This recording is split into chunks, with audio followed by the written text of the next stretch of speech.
What makes a story good? Writers have wrestled with this question for centuries, millennia, since the dawn of time. At some point you think somebody would have figured it out. Loads of people will point to Shakespeare or Twain or Spark Notes and say, hey, study this, then you'll story goodly. But more often than not, would-be authors decide to only emulate the parts that they liked, and we come away with sad little clone stories that in no way live up to the tales of years gone by. The truth is, there's no such thing as a guaranteed way to write a good story. You have to work at it, learn the elements of style, and find some ways to make your characters relatable. Develop themes that will be relevant for years to come. The same is true for movies, although cinematic language tends to differ from the written word. And the thing is, even if you make a phenomenal film with a perfectly executed plot, not everyone's gonna like it. You can't account for taste. But if you make a ridiculous film with the dumbest plot imaginable, everyone will hop on and want to hate it. More attention, less prestige. It's a fair trade. So today we're gonna celebrate the miraculously dumb plots that make so many movies enjoyable. The classic, so bad they're good lot. Hello horror heads, and welcome back to the scariest channel on YouTube, Top 5 Scary Videos. I'm your horror host, Keegan Hughes, and today we're counting down the top 5 dumbest horror movie plots that made no sense. I must preface this list with the following statement. A movie can be both dumb and excellent. The mark of a good movie is that it's entertaining, right? So by putting movies on this list, I'm not saying that they're irredeemable garbage. In fact, I'm saying the opposite. These are beautiful rejects, the creme de la creme of mind-melting goodness. Before we get started, make sure to give this video a big thumbs up and subscribe for more plot holes and poor choices. Let's begin. Coming in at number 5, Birdemic, Shock and Terror. Hard, and you've all earned your stock option. Congratulations!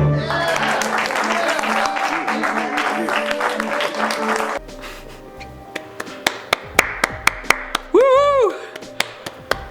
Yeah!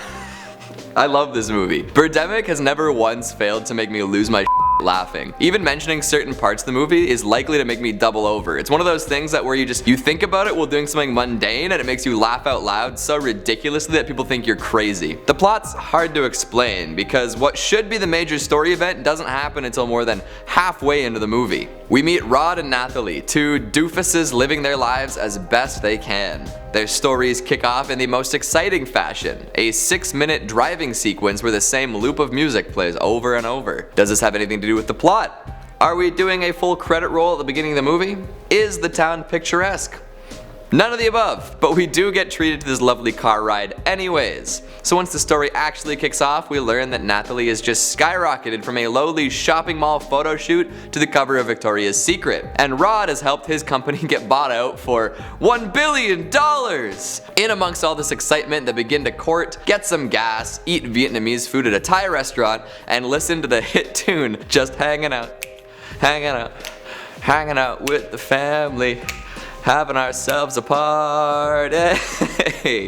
Now it might seem like this is a pretty standard start to a movie. Well, the first time we see the birds spitting acid and exploding is after their first night in a hotel together. 47 minutes into the 95-minute movie. Some real strong plot pushing the movie along up until this point. So Rod and Nathalie escape the hotel with another couple, Becky and Ramsey, and rescue a couple kids too. And they fend off the birds with coat hangers, just whipping at them.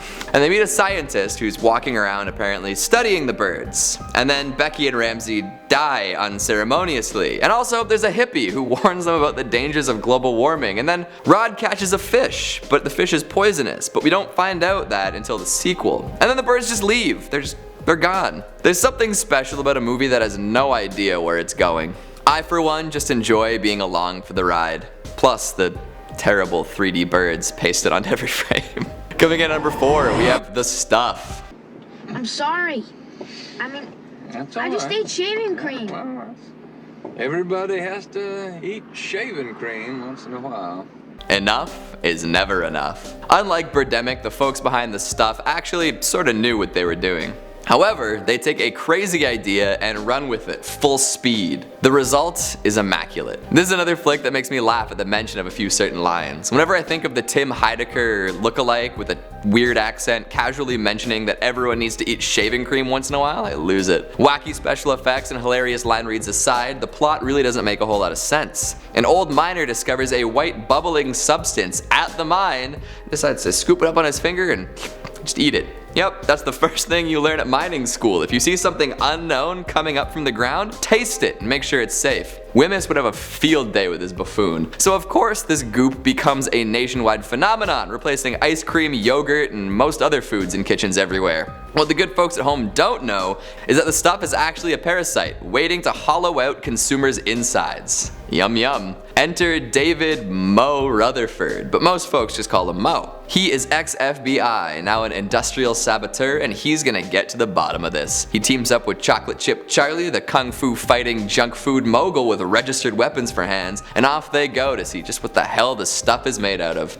On their journey they meet a young lad who found the truth as well, an advertising executive who wants to boink Mo, and the US Army Colonel Malcolm Gromit Spears, who leads a militia against the supposedly communist threat of the ooze. The nationwide addiction to the delicious dreck is ended after they broadcast just one message about how to defeat the stuff. Yeah, just one's all it takes. And then the world is safe. The chains of addiction have been broken and the stuff has been purged with fire. Again, it might seem like a plot that, has a beginning, middle, and end and makes sense, but I'm giving you the super abridged version. I skipped over the late night hotel takeover, the full-on military assault of a goop factory, and the terrible fate of Chocolate Chip Charlie. Give it a watch and revel in the nonsense. You won't regret it. Coming in at number 3, Dead Alive or Brain Dead.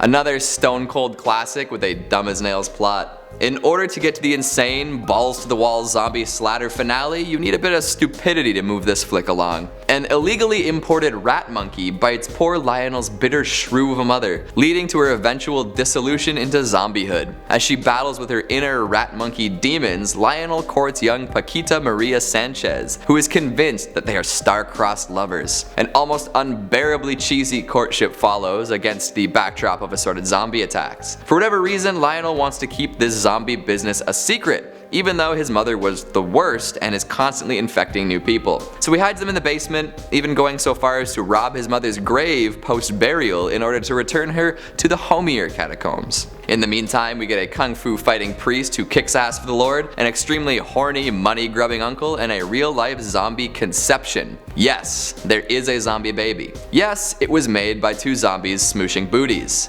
Yes, I know. Then, in the cinematic blood-soaked finale, every guest at a house party is turned into a stimulant-enhanced super zombie, eventually causing Lionel's mother to turn into the fleshiest, meatiest, disgustingest beast ever to be put on Kiwi film stock. Did I mention this was directed by Peter Jackson of Lord of the Rings fame? Try not to watch it before second breakfast, you might lose your appetite. Coming in at number 2, Truth or Dare.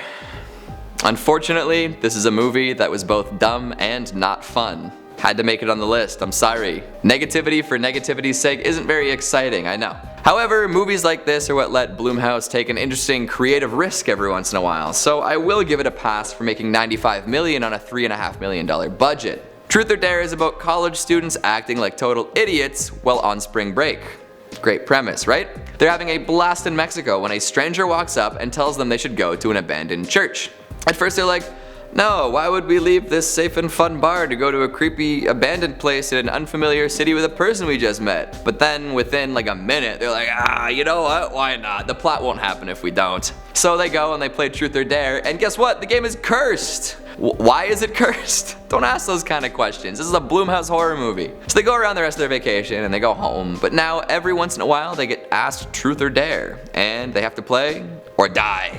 The dares become obviously deadly, so why not pick truth every time? That way there's no real danger as the game progresses. Oh wait, the Truth or Dare demon says you're not allowed to do 3 truths in a row. Sorry, demon's rules. As the movie meanders along, each character involved in the game has to deal with Truth or Dare hallucinations as they live their daily lives, leading to some pretty humiliating situations. The thing is, a lot of these could have just been avoided if they stopped to think for literally 1 second. Like, hang up the phone and just tell the demon your truth instead of admitting something to your friend on the other end. Or just say yes to the demon instead of coming out to your homophobic father. All these truths are answerable without ruining your life. The dares are pretty unavoidable, I guess, but they're all pretty dumb. The ending is supreme amounts of dumb. The reason that Truth or Dare is cursed is because the group played it in a haunted building, right? But then the main character puts out a YouTube video and says that anyone who watches is now in the game, even though the people aren't watching from the haunted place. She didn't even record the video at the haunted place. It just doesn't